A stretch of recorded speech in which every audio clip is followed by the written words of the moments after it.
Любая медаль – это показатель нашей работы. Благодарен Всевышнему за медаль, за эту работу, которую проделали мы за этот весь год. Было очень много соревнований, были взлеты, падения. Мы стабильно находимся всегда на уровне. Вчера немного ошибку допустил, выигрышный бой был, все четко было. Немного просто бывает иногда Всевышний испытывает, и такими моментами это всегда бывает в нашем спорте. Всегда stремлюсь за золотом, буду dərsə продолжать за этим. Dediyiniz kimi İslam oyunları mötəbər bir yarışdır və bu mötəbər yarışa idmançılarımız var güclə köklənmişlər ki, qızıl medal üçün.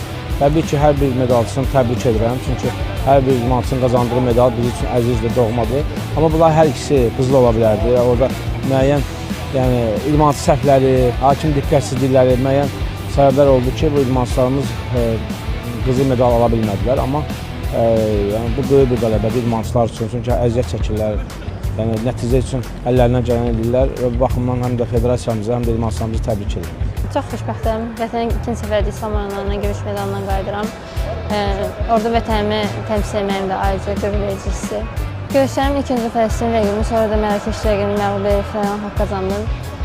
Sadəcə finalda İranlı rəqibimə hakim haqsızlığı səbəbi ilə məğlub oldum.